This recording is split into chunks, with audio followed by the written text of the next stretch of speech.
And we are live, everybody. Welcome to the Café Hangout.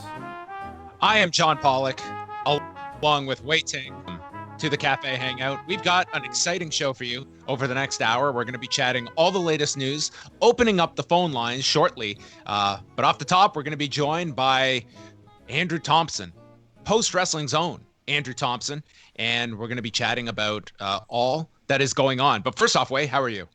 I'm doing pretty well, John. Yourself? I'm doing okay. It's a Thursday. Wednesday was an incredibly busy night between AEW, NXT, and the UFC card. But here we are on a Thursday. We can discuss all of the fallout from Wednesday night. Good timing, I would say, for a Café Hangout. You know? This is what we this is why we pick Thursdays, for that eventual Wednesday night three-way battle between three companies. It has all built to this. It's all led up to this. And what a day it was. We'll be getting to all of it, maybe talking a little bit about NXT. We're not going to have time to wait for the ratings for this particular episode, but we will have all of that information at postwrestling.com, I'm sure, a little bit later on. Yeah, we'll cover that on the site, but we're here for an hour, so we're gonna get into the news. You know, some highlights coming out of Wednesday night. I guess we can look at the fact NXT will be running a TakeOver special. We've got the Mike Tyson involvement at Double or Nothing, and plenty of other topics. And I think the man to bring in is Andrew Thompson, who is on top of all the latest news that's going on. As we bring in Andrew, and how are you doing today, Andrew? Can y'all see me? You're there. You are there. Hey, there is video. Give me 1 second. I got to load you in here. But we can hear you at least, Andrew. What's going on? I figured it out, man. Damn. I figured it out. Look at that. That was prime Jordan right there with the buzzer beater. We thought this was just going to be audio, and Andrew Thompson coming through in the clutch with video. So Andrew Thompson, already the winner. I had to stall to find a hat because my headline is terrible right now. I need to find a barber, man. You just got to let it go at this point, Andrew. Everyone's in the same boat. But here we are. You just put up an interview today. You did an hour and a half with Nick Aldis, and people can go check out the interview both at postwrestling.com as well as on your YouTube channel that we'll plug at the end. But just tell me a bit about getting to chat with Nick Aldis, and also, for such an extended period of time, you can really go deep into a lot of subjects. Yeah, man. It was actually a real good time talking to Nick. Like he's like one of those guys who are like real candid about a lot of stuff. Like he really doesn't hold back on anything. Like he got into a lot of some of the issues that led to the breakdown of the initial partnership between the NWA and Ring of Honor. And that was like really, really interesting. Like the stuff he was telling me, like he was telling me about how there was one incident that he had while he was with Ring of Honor where he was backstage. He was getting ready to set up for a promo segment he was going to do with Cody Rhodes. This story's nuts. Yeah, and then one of the employees walked up to him and basically handed him a dead microphone on purpose. Wow. And then that's when he went out. He didn't find out about it until he obviously went out there. And he also got into some other stuff about how there was a plan to have the NWA World Title defended at G1 Supercard, but they pulled that off the show, and then they were supposed to defend it. He was supposed to defend it again at Summer Supercard over in Toronto last summer, but that got pulled from the show, and he got in like to a bunch of other stuff. The inner workings of the NWA, him and Cody's match, and all that good stuff. It was a good time, man. Nick's a good dude. How do you feel like this whole layoff has affected the NWA's stock in the wrestling world? Honestly, I think it has hurt in different type of importance. Like just how I feel like in regards to what they do. Like the fans are so like critical and important to what they do. And I feel like most promotions, if not all, could do the empty arena stuff. But I feel like just with the NWA, like I don't think they would be able to even partake in any empty arena activities, like even if they wanted to. But they have the what is it, the Carney Land show. Yeah, they're going to debut this next week. That it looks to be kind of their like spin-off show is what it seems like taking, doing non-wrestling with like their performers and such. I mean, that's kind of what I gather is what that show's going to be. And I guess it's just an attempt at producing content during a time when you can't run live shows. Yeah, exactly. You also did a whole write-up on Ariel Helwani's interview with The Undertaker, and I just wanted to get some of your thoughts on how episode 1 came across, and also, given the fact, you're following all of this stuff, seeing The Undertaker doing the media rounds right now, that's been something that he's, avoided for pretty much his entire career, that it's, now you're seeing him go out and in this Ariel Helwani interview, giving out, information that I think everybody it's not breaking news that it was an angle with Brock, but just hearing it out of his mouth, you can see it's a real, it's difficult for this guy to pull back the curtain even in that sense, but that's what this whole documentary is about. Yeah, it is very interesting to see Undertaker sort of like just completely pull back everything. And I did enjoy the first episode of the documentary, Undertaker, sitting in the blue chair with his, his unique shirt. I'll say that the new unique shirt. Everybody can go check that out. What he was wearing during the documentary. But it is cool seeing him pull back the curtain and just basically just opening everything up to this character that's been so like hidden over the past whatever amount of years that he's been wrestling, like the past 3 decades that he's been going hard. So I'm interested to see part 2. He hyped it up during the Ariel Helwani interview that there's going to be some real interesting stuff. And I know there's been some like previews that WWE has put up. So it's going to be interesting to see what's going on like throughout this 5-part docu-series. Yeah, I'm interested to see how it turns out. And I'm interested to see if like once everything tries to go back to what it was in professional wrestling, if he does indeed want to try to get back in the ring again. For somebody, for anyone who has checked out any of Andrew's news updates, they'll know that Andrew is probably somebody who, if it involves wrestling and if it's on the internet, Andrew will have somehow found it, and he will be giving also a lengthy transcription of exactly what occurred. So as somebody who seems to have absorbed every bit of extra content that's out there involving professional wrestling during this pandemic, what would you say are some of the ideas and shows or sort of social media things that have really stood out to you? Just off the top, like some of the things that have really like stood out to me, I guess I would say, like I'm kind of liking, so some of the things that I'm particularly like, I'm liking some of the like the backstage portion stuff, or like the podcast that most promotions are doing. Like you kind of see that now, like even with Ring of Honor, they're jumping into the podcast and stuff now with the ROH Strong podcast every week. It's a lot of podcasts out, but I'm kind of liking that. A lot of promotions are finding a lot of ways to basically just keep their sales relevant during this time. And then like you even have a guy like what's his name, Flash Morgan Webster. He's doing with NXT UK. He has a podcast now and doing his own thing. And I think he interviewed Edge like a couple weeks ago. So like it's always cool to see like just how creative people have to be in the world of professional wrestling now that there's like no wrestling unless you're an AEW or an Impact or UE that's not doing these shows consistently.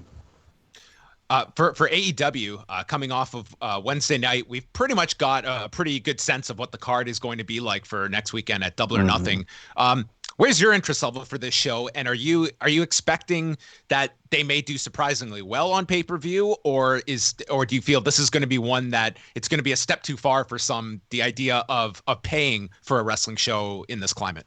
Yeah, I think that's one, like, I guess, negative takeaway from it is that the pay-per-view aspect, like especially in this climate. But out of the like overall, I say I rated, like as far as my excitement will go, I would say like I'm like an 8.5 out of 10. I'm like really I'm looking forward to the matches on the card. I think the casino ladder match is something that's like really got my attention, especially like whenever they throw Ray Phoenix into anything that he possibly gonna jump off of, that automatically got my attention. I love Ray Phoenix, real good guy, solid competitor. But yeah, I always like I'm interested in the Moxley Brody Lee match. I do think it's kind of early for that, but at the same time, I like when you look at who's coming up in the division as far as like that quote unquote heavyweight division and title challenges. It's kind of like who else do you put in there? You can't throw in Omega again; it's too early.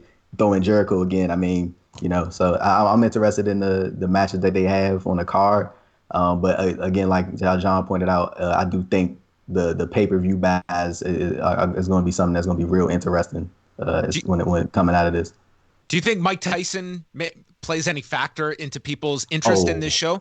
Oh yeah, definitely. Like I saw that buzzing, like when I was doing my little news search and stuff for the for the updates. Like I saw like a ton of articles about Mike Tyson coming into AEW for Double or Nothing.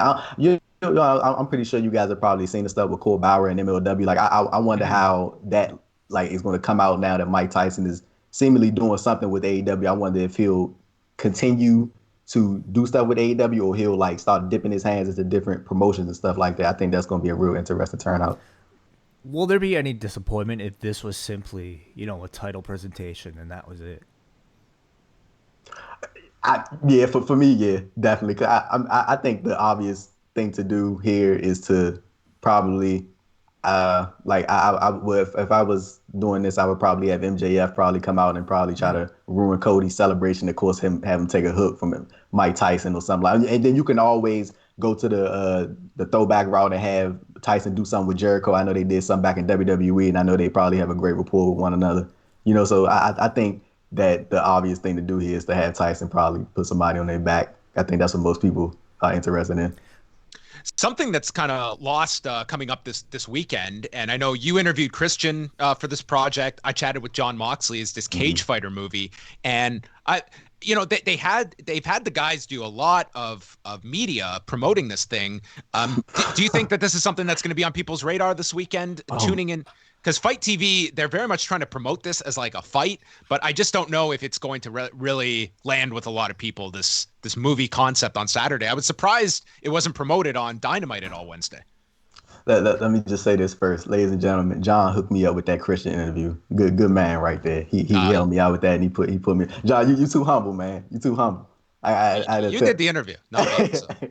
But I appreciate that. But yeah, until you mentioned it, I honestly forgot that the Cage Fighter movie was this week because it's so much stuff going. Like you would think that with this time, things in wrestling would like start to slow down, but it has not at all. Like I think especially since like the WWE mass releases and furloughs, like things have just been like picking up, and you just been hearing story after story after story, and there's always something new every week. And I think that it might take some attention away from the Cage Fighter film, but I do think that the people involved are going to do their best to, and they have done their best to promote the film to probably get some eyes on it for Fight this weekend.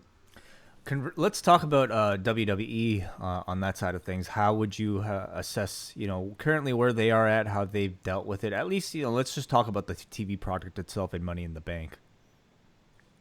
I did enjoy the Money in the Bank ladder match, the cinematic match.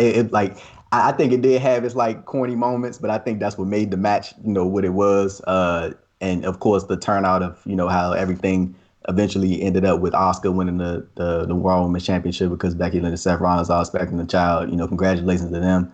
But yeah, I'm admittedly interested to see what they're going to do with Otis. Like I do not know what they're going to do. I feel like they're probably going to head the tag team route, but I mean, shock the world. Why wouldn't they? Why wouldn't you just go ahead and shock the world, man? Have them go be Braun. I'm with it. I'm with everything. But I'm interested just to see what they do going forward. I know they have the Backlash pay-per-view coming up. I'm trying to. I really want to see like the amount of interest that people are going to actually have in that. I feel like the greatest match ever, the greatest match of all time, is going to be happening in 4 weeks. oh man. Like I don't know why they fed Charlie that line. I'm pretty sure they fed her that line because I'm sure she wouldn't just like step in the middle of that and just be like, "This is gonna be the greatest match ever." I'm like, come on now, Charlie. Like, and then they had a picture of her like right. Somebody got a screenshot after her like right after she said it. She had the most unsure look on her face. I was like, I don't know how she did it because I couldn't have said it. But I mean, like, I wanted to ask y'all, do y'all think that because of the way that people critiqued the Randy Orton Edge match at WrestleMania and they said it was too long and it really that people were in and out of it, do you think that this is like a makeup, like a make good that people could say, okay, just focus on the in-ring stuff and see what you guys can do in a 15 to 20 minute time span? I do feel that way. Absolutely. Like if that match was a perfect blow off, I don't think there would be much of a necessity to try to promote it again for a second round. And and so decisively as they did at WrestleMania. I mean, it just seems like they're going to the well again, where I think, privately, I'm sure both really want a do-over to that. And the tagline that they're attaching to this, it feels very much a response to, like, that's what I expect to be the tagline of the pay-per-view, is going to be the greatest match ever, which, I mean, puts them in an impossible situation. But I do think it's probably a response to the overall response to that match, which is pretty much across the board was the reaction to that match. You didn't have too many people on an island talking about this match being fantastic or anything. It was pretty consistent what the reaction was.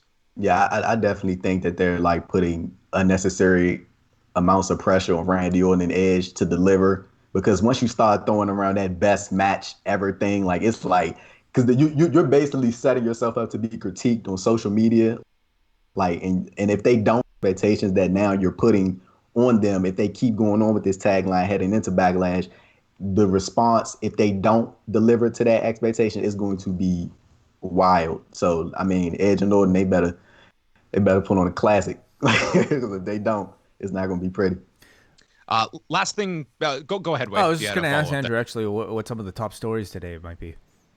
So we got some. I have one interview from Pineapple Pete, Sugar Dunkington. He talked about he almost thought about quitting wrestling, like in December, like this past December. I got some stuff from Jazzy Gabbard. I think she told this story about how, like, Bully Ray, like, questioned her attractiveness, like when she was in TNA, something like that. And it was like it's some good stuff in the update, man. I got what's the name, Psycho Sid. He talked about how WWE contacted him to come. No more needs to be said. Psycho Sid talked. But yeah, he talked about, like, how WWE contacted him to do Raw reunion, but, like, he had to go to, like, this, like, I think he said his I don't want to, like, misquote him, because I didn't, like, it was hard to make out what he was saying, but he either said first aid clinic or he said AIDS clinic, that his aunt was like one of the first founders of this clinic in Florida, and that's why he didn't go, and they wanted to come to his house and shoot some material for WrestleMania, but they couldn't do it because of the COVID stuff. So yeah, it's some cool stories in the update today, man. I hope people enjoy it.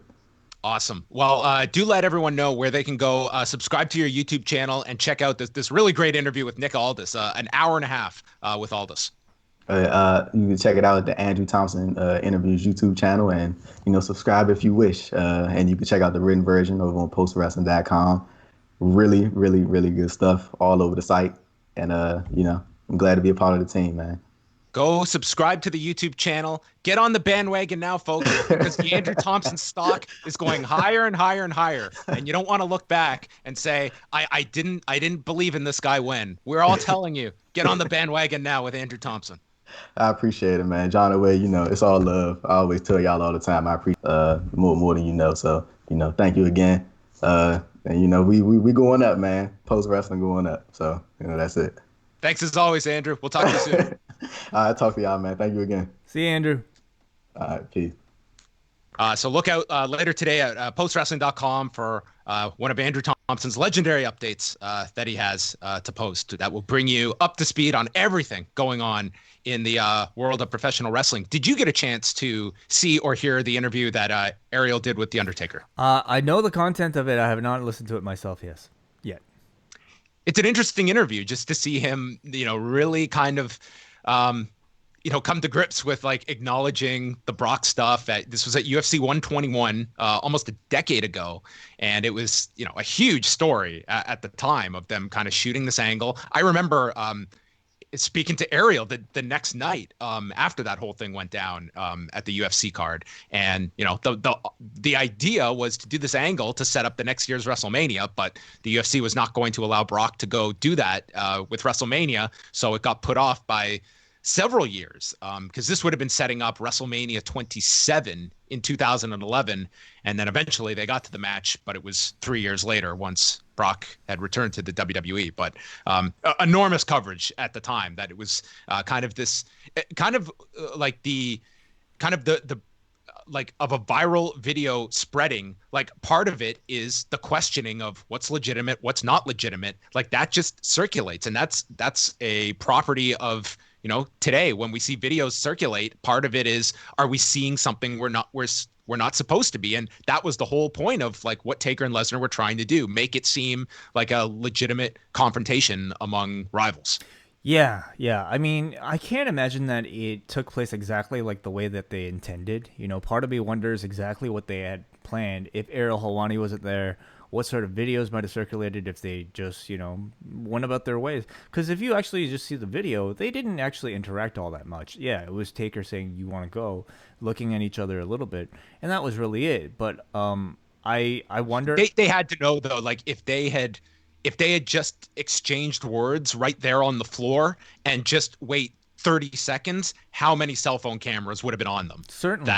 But then what? They lucked in that Ariel wanted to do this interview, and Ariel was not in on this at all. Mm-hmm. And he just happened to be right place, right time. And suddenly, okay, well, we don't have cell phone cameras. We've got professional video equipment and with the most popular journalist in MMA that's in the middle of this interview, it couldn't have been better. They ended up lucking out, I think, greater than, anybody could have imagined. Because not only did they have, not just cell phone cameras, but they had a guy with tremendous reach, with great credibility in the mixed martial arts world, essentially, like, helping promote what was initially to be an angle. And I think seeing Ariel's reaction to it all has been just as fascinating with this moment and this event, seemingly I would say lingering throughout his, I would say, career, and him finally after 10 years getting the answer straight from the man himself, the admission that yes, this was in promotion of an intended wrestling match. Yeah, I was there looking for a fight. It was. Yeah, but anyway, you can go check that interview out. He's been doing a slew of them. We also had, I just quickly wanted to touch upon the main event of the UFC card on Wednesday night. It was Glover Teixeira defeating Anthony Smith, and this was an incredibly hard fight to watch. In the third round, Glover Teixeira just starts destroying Anthony Smith. He lands a series of uppercuts. He drops Smith. It's a 10-8 third round. It's a 10-8 fourth round. Anthony Smith has nothing left as he's going into the fifth round. He's telling his corner, my teeth are falling out. There apparently is a point where he passes something to referee Jason Herzog, who puts it into his pocket, and it's later revealed he passed him his teeth that had come out. And he said afterwards the fact that because of the teeth, his mouth guard couldn't stay in place. So he was having that problem.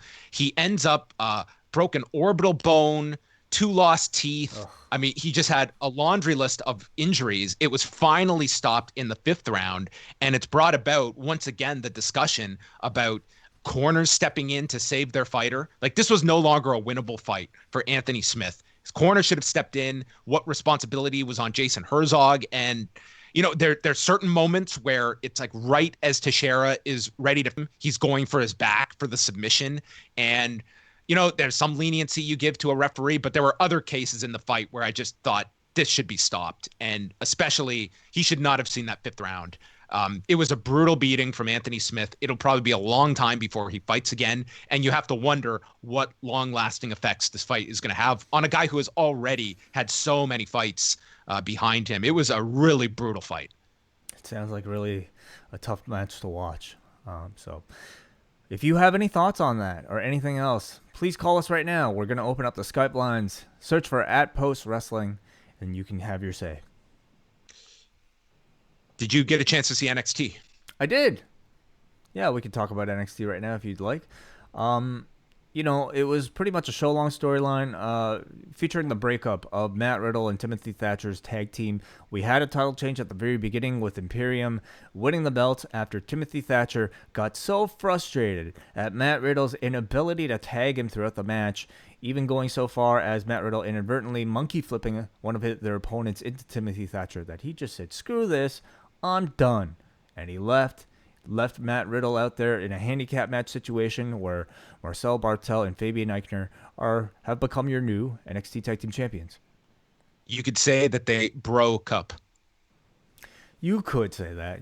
Only you, John. That's an option. That's on the drop-down menu of what you could say. I really enjoyed the main event between the two. Totally different style. And I really believe right now, like, full package, like the total package is Matt Riddle at this point. Like, he just is the guy on NXT for me. I'm still not really as sold. You know, I think he is sort of certainly. Oops, sorry about that. Oh God. Riddle disagrees with your assessment. He's right now. calling in right now. I think he's great, but in my opinion, I actually felt like there were portions of that particular tag team match that I felt he was a little bit lacking. And what I mean by that is, like, there were certainly moments where I know the role of the match is for him to have to extend and to stall in order to not get that tag, but moments of it just really looked, I thought, hokey, you know, like and often in wrestling, this is already a problem anyway, with somebody like being this close and then all of a sudden them slowing down. I don't know if it was a problem with just Imperium not being able to, keep them in their corner as well. But there were moments that, especially with no crowd energy behind it in that empty arena, I thought it didn't look that great. But the main event I absolutely enjoyed as well. That's like, the type of wrestling I've enjoyed the most during this empty arena setting is, body part working and a lot of submission, a lot of grappling. We got to see Timothy Thatcher basically work his main style. So I love the match. I was really surprised that they decided to give us such a full match so quickly. We just had the breakup, and in this very show, we go right to the match. Yeah, I didn't think we'd get a finish in the main event. I thought maybe they'll just hold this off for a few weeks until the TakeOver special. And for all we know, that they may just do the match again at TakeOver between the two. I don't see what other direction you'd go with those two. Yeah. But, I was surprised they gave us so much of it if in fact the idea was to, go to a match again. We also had, our latest entries into the Cruiserweight Interim Championship Tournament, where finally Jack Gallagher got on the board, defeating Swerve Scott after some interference from Tony Nese. And then we also had the other match, which was Tony Nese versus Jake Atlas, which I thought Atlas looked really good again. He did, yeah. I think he's, definitely, like, they're giving him some speaking time as well. So I would say maybe one of the people that they're trying to put a bit more behind. It was good. At this point, John, like, do you have an idea who might be taking this thing?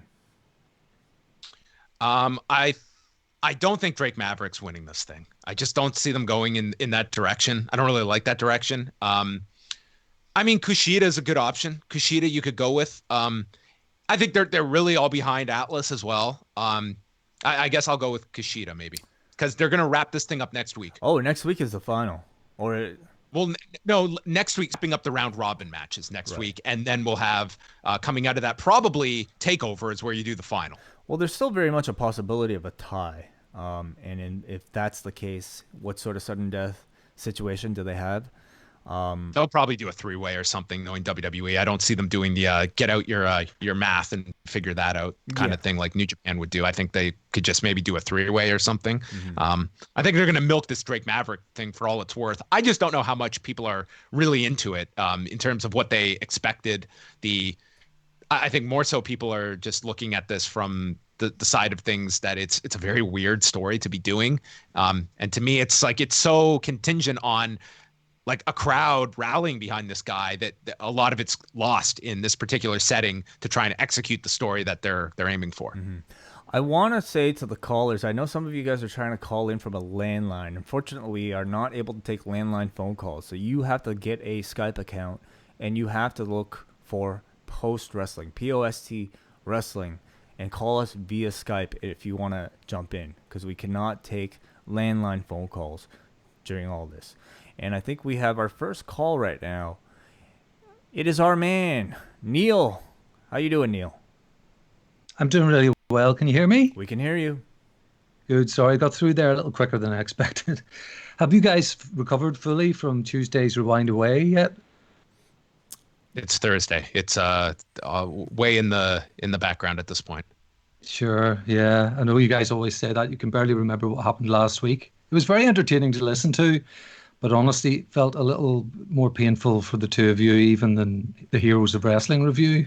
Well, I felt bad because, like, much of it was like I had really nothing to say for it, because how do you analyze, a 2-minute like sketch with Scott Steiner and like Jeff Jarrett in the locker room with Vince Russo being recorded? Like there's really nothing to say.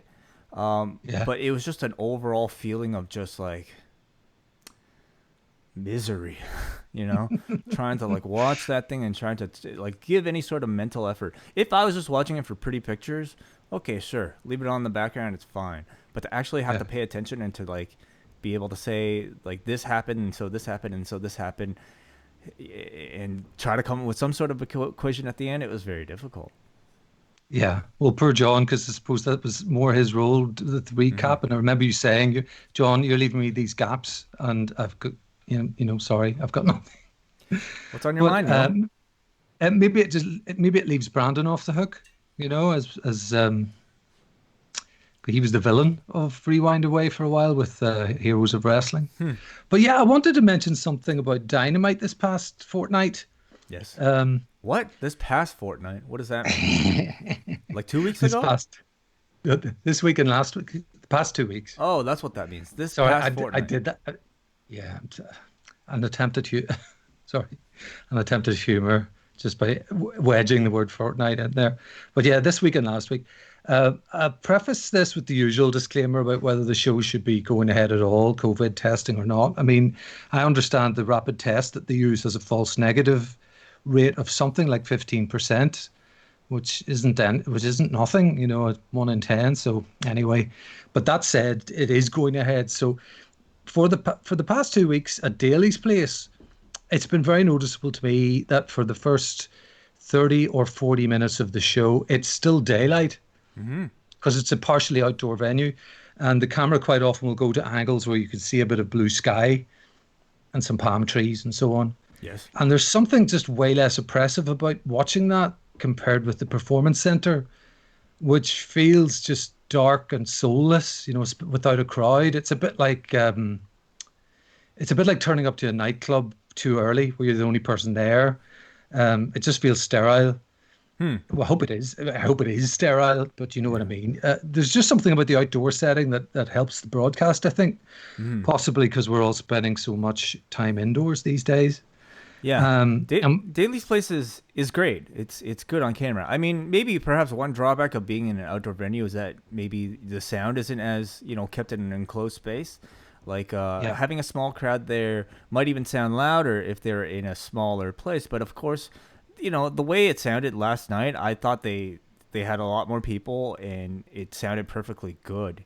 And the way it looks, I think we're at a point now where any sort of character you can give to a venue is very much needed. And of course, the Cons really lucked out having a place like Daly's place with, I think, so much character built into it. The fact that it's more of an amphitheater setup, requiring them to essentially the best angle in that place is shooting towards the stage.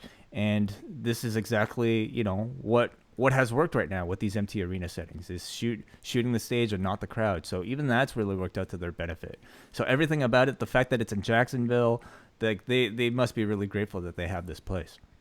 Very lucky to have it, yeah. I mean, and for ladder matches and so on, which we're going to get, it's so much more suitable in the PC with that, comparatively low ceiling and those fans and everything. It's just the PC. It's getting hard to watch those show after show in the PC, and I think they could redress the set. God knows they've got the money. Do something with it, One other really quick note before I go, if you'll allow me. I watched Dynamite on AEW Plus, which is on Fight, and as it was a taped show this week, normally you get the picture-in-picture. Although it's not picture-in-picture if you're watching it on AEW Plus, because there's no breaks. You just get the show flowing. Yeah, I was going to ask you now, for a show like this that was taped, what do you get in between the commercials? Well, it goes to something you were talking about earlier on. This week, every break showed the trailer for the Cage Fighter movie. So I've seen that trailer about 5 times now. And you mentioned it didn't get any promotion on the body of the show. But on Fight, it was very heavily promoted. Gotcha. Which I suppose makes sense, as it's that's the platform it's going to be on. A couple of weeks ago when it was taped, it was just an interstitial. It was just a bit of the AEW logo and the theme music being played when the picture-in-picture would normally have. So I just thought I'd mention that. How much is Double or Nothing for you over there, Neil? And will you be ordering?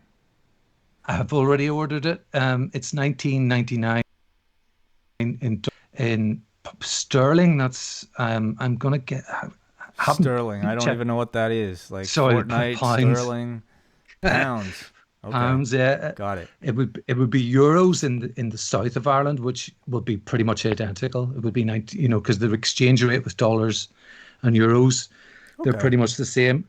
Pounds, it's probably a little less, something like $16.99. Yeah.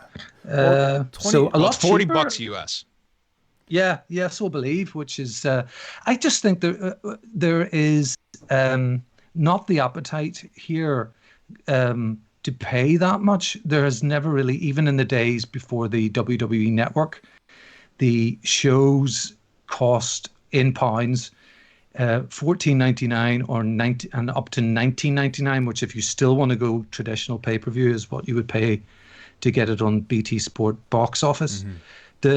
I don't ever remember a WWE pay-per-view being anything more than 20 pounds or thereabouts. Okay. But big boxing matches is where you'll be asked to spend more over here. Thank you so much for the call, Neil. Always appreciate hearing from you. Thanks for taking it, guys. All the best. Take care. Thanks, Neil. Look for us on Skype. Post Wrestling. Now's your chance to get your voice heard by the masses here in the Post Wrestling Cafe.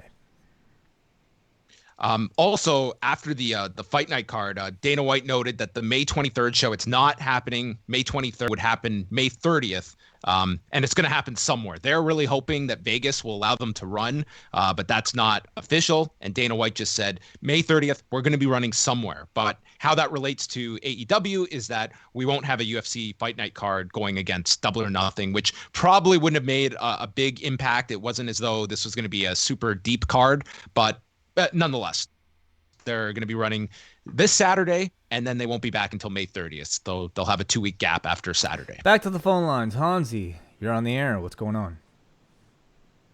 Hey, what's going on, guys? I just wanted to say that I enjoyed AEW and NXT this week. I'm excited for obviously Double or Nothing. I'm wondering what they're going to do with the whole Stadium Stampede. I guess that's like kind of a better. I guess that's a more safer bet than the War Games match that they're trying to plan or whatever. But I'm actually nostalgic for the whole In Your House thing. I'm not gonna lie. I buy into nostalgia. So because In Your House was always an underrated. I know not every single one was good, but I always loved In Your House. Like one of my favorite In Your Houses is probably Canadian Stampede. Probably one of the greatest main events ever. So I'm just wondering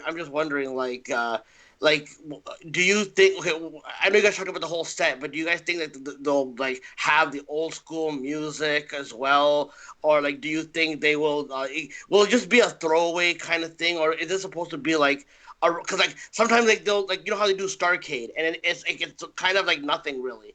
Do you think this is actually supposed to be something of depth, or is it just a throwaway thing that they're doing essentially? And before I go, also, I the reason why I'm mentioning this is because on your review from WCW, I heard Wade going, "Oh, I wish we reviewed the next week episode because the Whack Pack was on the Nitro." Yeah. So and Paula, you can answer this too. I know you're not the biggest Stern fan, but Wade, I wanted to ask you this. What is your favorite Howard Stern interview with a professional wrestler? And I'm gonna say mine is probably Goldust and Bret Hart. And if you haven't heard the Bret Hart one, the Bret Hart one is so funny because he hates Shawn Michaels here. And Howard asked him, goes, "Oh, you hate Shawn Michaels?" And he goes, "Yeah, I think him and Vince McMahon I think Shawn Michaels broke his back, but not by wrestling injury." And then Howard has to put the disclaimer, goes, "You don't know this for sure, right?" He goes, "No, just a hunch." It's just Bret Hart being on the Howard Stern universe is one of the funniest things I've ever fucking heard in my life. It's a very underrated thing, but I'll leave you guys with that type of that question. Right? Wait, hold on a second, Hansi. Yeah. So wait, the Goldust one, was that when Goldust was doing the Tourette's gimmick?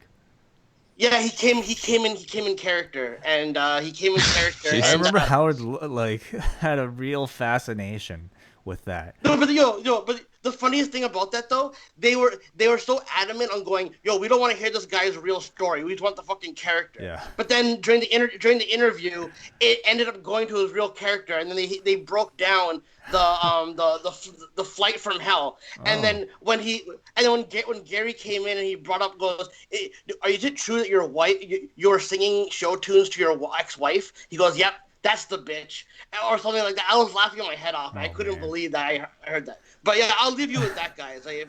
All right, thank you, Hansi. Appreciate it as always. Yeah, to be honest, like I've listened to a lot of like Howard Stern interviews, but not a lot with wrestlers. So I don't think I even have like any answer to that. Like none immediately come to mind. It's a non-wrestling interviews that I would think of. But just on the In Your House front, I think beyond the set, I think that's about as far as you go. I don't see In Your House beyond like the logo and the set of much like nostalgic resonance with like I couldn't even tell you off the top of my head like the In Your House like theme that would be completely recognizable to people. Like I don't think you go too heavy on the nostalgia beyond maybe the set that I think people would get a kick out of. I think they have a task of, trying to combine what I would classify as sort of corny nostalgia, especially when you're talking about the branding of In Your House, like having a house, even having like a very, I don't know, pastel, like bright neon colored logo. It really goes against the aesthetics of like what NXT has established so far with like, Slipknot, Poppy, that sort of like, more, I would say, modern type of darker type of look even. So how they mend those things will be really interesting to see. I predict that you will get the theme song. You will get the song, at least a bit of it, maybe going into Poppy or something like that. Maybe they get a remix version of it. Oh, okay. Sure. A Slipknot version of the Slipknot updated version. In Your House theme. That sounds brilliant. Yeah. So I predict there's something like that. Ultimately, though, this show has to, deliver in terms of in-ring content. That's what the TakeOver, I think, at this point, like, the reputation is based off of the quality of the in-ring. Everything else around it could be whatever. As long as you deliver in-ring, you can really get away with anything. At the same time, I do feel like there are expectations for some level of nostalgia, whether it just be in the form of the set, maybe it be in the form of cameos from old guys of the past doing their gimmicks, mixing in with current NXT guys. I think there's a way to make it fun while still delivering what people expect in terms of in-ring. Off the top of my head, like just guessing what this card would consist of, I think we're likely getting Riddle and Thatcher, probably in some form. Keith Lee and Johnny Gargano seems to be a direction. Maybe like Charlotte with Io Shirai and Rhea Ripley. Maybe a three-way there. They also teased Candice and Mia Yim. Candice and Mia Yim, they're teasing. Some of this will probably be on television. I can't see all of this being on TakeOver. There are also Dexter Lumis and Roderick Strong that seems more suited for TV. But I guess and maybe the Cruiserweight finals. But Adam Cole, like beyond, like they really blew off like the Velveteen Dream thing last night. I don't think there's much clamoring for a rematch there.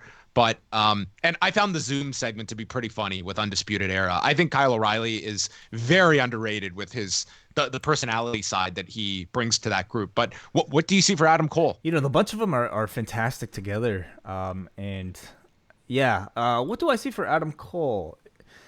Let me think about that right now, because they're also like Karrion Kross and Tommaso Ciampa's a program. Finn Balor and Damian Priest. Like you have all these programs. Obviously, not all of them can fit on TakeOver, but there's no shortage of filling up your 5 to 6 matches at TakeOver. Yeah, it's hard for me to think about exactly who might be available for somebody like Adam Cole as a championship contender at the moment, because everybody's taken up. But this is maybe where you either do a three-way, a 6 on with the rest of the Undisputed Era. Sorry, like a six-man tag with the rest of the Undisputed Era, or maybe you have a special attraction. Maybe this is where you throw in, somebody from the main roster for Adam Cole. Or if they do want to continue with the Dream program, I mean, it would be natural. You do the cage gimmick where it's keeping Undisputed Era out. That was the whole basis of last week's match. But I just Cole and Velveteen Dream in a steel cage is not lighting the world on fire for me. Mm-hmm. All right, we go back to the phone lines. Brandon from New Jersey. Please unmute yourself. You're on the air. What's going on? If you can figure out how to unmute yourself by this point, Brandon. That's a 50-50 proposition. Right, he figured it out. He figured it out. Hey, what's up, Hey, man? How are what's you? going on? Good to see you. Good to see you guys. You guys look great. Um, uh, Hey, Brandon, how about I was informed that you did very well on Saturday night's 249 card. I understand. yeah, dude. Oh, it was a profitable evening. Can I get what? Can I give a shout out to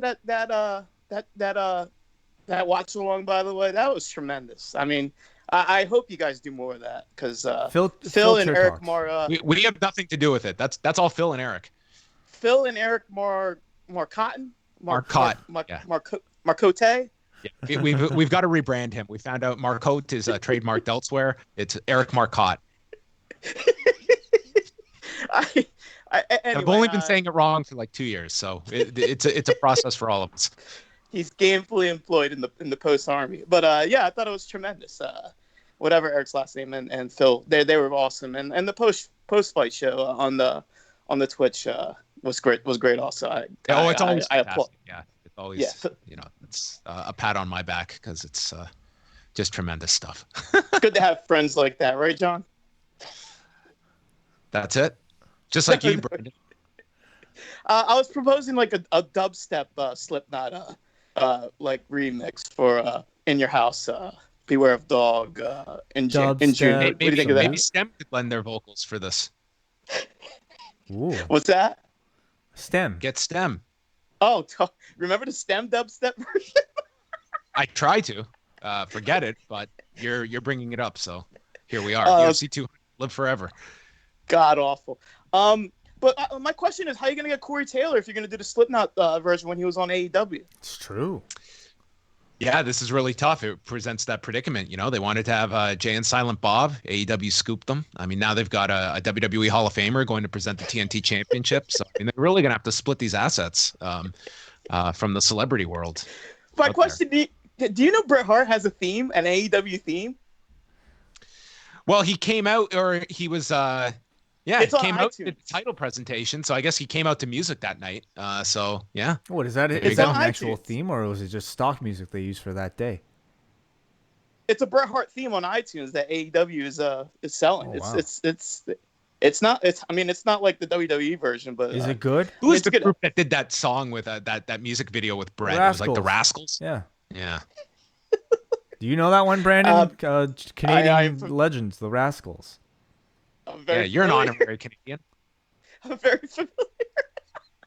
Oh dear. And a couple things real quick. I'll get out of here. And on a serious tone, I'm with Wai. I mean, with the whole sports thing coming back and whatnot. I'm all for sports, but I mean, I'm in no rush for them coming back. I mean, I think it's kind of crazy and kind of selfish, but I mean, those sports teams need the economy because apparently if they lose a year, then they're going to be financially in trouble, especially in baseball and whatnot, after they made I don't understand. I'm not an economist, but they made close to over a couple $100 billion, and how they're going to lose money if they don't have a season is, I don't know. I don't understand. Talk to me like I'm a 5-year-old. Explain it to me. But do you know what kind of testing the UFC is using? They're not using Abbott testing, right? Because I mean, if you're following the Trump administration, they were all using the Abbott testing, and it's so flawed. And I guess everybody's on self quarantine over there at the White House, even though Trump's still parading around like an idiot without a mask. They're using the swabs, but do you guys know what kind of testing they're using for their fighters? I don't know what the exact type is beyond they are doing the swab testing and then the the antibody testing as well, where they kind of take the prick from your finger to draw blood. But I don't know if the different variations of those tests. And one more thing, the post Perez theme coming out for WH La Park. I'm excited. WH La Park. How has that joke never been made before? That's great. Yes, everyone, we're doing a theme song contest for Post Pro Res. Go check it out, forum.postwrestling.com for your submissions. Yes, a great mention there by Brandon as we look to crown the new theme song for Post Pro Res. I'm really looking forward to this one. And again, the one rule WH Park has suggested, no wind chimes, no gongs. That's it. Yeah, that's that was WH's lone 2 rules for this contest. So that's open until May 27th that you can go submit your theme song, contestants. Skype lines are open. At Post Wrestling is where you can find us, and I believe we are going to be taking a call right about now. Caller, you are on the air. What is going on? Hello, hello. I can hear myself in the background, but I want to hear you. Caller. Oh dear. This guy's just calling in and just Hello? Oh, there you are. I was about to talk shit about you. Oh, okay. Hold on. Well, you're on a delay on the iPhone or on YouTube, so I'm sorry. No worries. My apologies. What's your name? I go by J Infamous on the chat, but my real name's Jeff. I'm from STL. I've called in once before. J Infamous. That's what I'm going to address you as. What's going on? Oh, sure. So they were kind of talking in the chat about hot-shotting somebody in hot-shotting Otis at this point. Okay. So what do you think what's the ceiling on Otis? Like, what do you think yours would be? That's a really interesting prospect. I mean, he has done interviews even prior to winning Money in the Bank, talking about actually using it to cash in for a tag team title shot. I mean, I think there's a great deal of story to be had with where Tucker stands in all this. Here's your tag team partner. You guys are a bona fide tag team, and now your partner all of a sudden has one of the greatest prizes a singles competitor can win in the WWE. So, of course, maybe the natural route is some sort of teasing of a breakup. You have Mandy there now, forming some sort of, added element which might further the breakup. I think there's a great deal that you could do before you cash in. But ultimately, the question is, can you make Otis a top-tier champion? If Jinder Mahal qualifies, then I certainly think Otis can. You're asking me what the ceiling for Otis is. Well, what is the ceiling period for WWE champion at this point?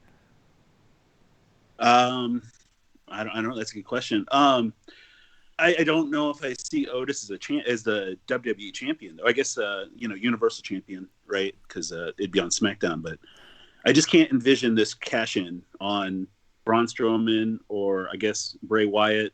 Because you got to figure Bray Wyatt would probably be the next champion after this one, or I just don't see Otis running down with the belt or with the briefcase and handing it to the ref. And I don't know.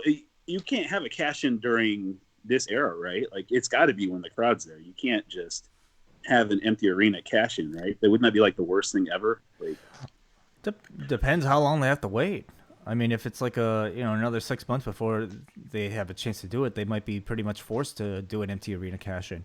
I think there are ways to make it entertaining, but I do feel like with most people, the value is in him holding it and the story that you can derive just from him having the briefcase. But certainly if they're going to consider him for that role, they need to make him a bit more serious, make him a bit more of a threat rather than just sort of like the jokey comedy guy. Because I'm sure, a lot of listeners, a lot of fans would hate to see, something like the Universal Championship be used in essentially a comedy storyline. Well, I mean, he's got the the caterpillar. I mean, that's almost like a people's elbow kind of move, where it gets people excited and stuff like that. I mean, you could transition him away from some of the jokiness and the whole, I don't know what's going on anymore. And I'm having trouble watching this stuff. And it's just weird that Otis, of all people, won Money in the Bank when you had Aleister Black and you had even Corbin to an extent, or Daniel Bryan, or, Ray. I mean, God, they just seem like such better choices. And then, I mean, they went with the guy who couldn't climb up the ladder as, the punchline to the victory. They love their unexpected finishes, and I think we can pretty much tell Vince loves this Otis character and this Mandy Rose storyline. So, I mean, it just seems like it's the next step for that. But yeah. Thank you, Jeff, Infamous. Sure. J/Jeff. Appreciate the call. Perfect. Sounds great. Thanks. Have a good day. Yeah. What else is coming up on the site this week, John? All right, so Wai and I are going to be back on Friday. We've got 2 shows dropping on Friday. One with us. Friday night, we'll have Rewind to SmackDown, and that's going to include a review of Dark Side of the Ring, the episode on the Road Warriors. And we're also going to be releasing the latest edition of the British Wrestling Experience as Martin Bushby, Jamesy, and Benno will be joined by Andy Ogden for the big Euro transfer window. I don't know what a transfer window is. It's probably up there with fortnightly and sterling as like terms that, get used commonly over there that I have no idea. But it sounds incredibly fascinating. I mean, from what I understand, this is essentially a bit of a draft, isn't it? Yes, they're going to be doing a 20-round draft and then from their picks constructing pay-per-view cards. So I'm greatly intrigued by this show, and that's going to be dropping Friday. And you can subscribe to the British Wrestling Experience by just searching for it on iTunes and getting its own feed. And then later this weekend, we'll have a new Rocky Maivia picture show with Nate Milton reviewing Snitch, starring Dwayne "The Rock" Johnson. So that should be out. It'll be out Saturday night, Sunday. Saturday night/Sunday. Yeah, so be on the lookout for that. The latest edition of the Rocky Maivia Picture Show. And of course, store.postwrestling.com, where you can support the Rocky Maivia Picture Show by picking up one of their wonderful t-shirts, along with our new Post Pro Res t-shirt as well. So a lot of stuff up there at store.postwrestling.com. And as we mentioned, we're not going to be able to stick around for the ratings today, so do check out postwrestling.com for that update later on today. Any other words before we get out of here, John? No, that's all. We'll have a ratings report later tonight on the site. Andrew Thompson will have a new update. And thank you to Andrew for stopping by, as well as all of you for your phone calls today on the show. And yeah, we have a lot coming up in the next couple of days. So thanks to all of you out there for checking out this live edition of the Café Hangout. Alrighty. My song screwed up. There it is. Can't end the show without the routine that is this song to take us out. Thanks to everyone for tuning in, and we will chat with you Friday night on Rewind to SmackDown.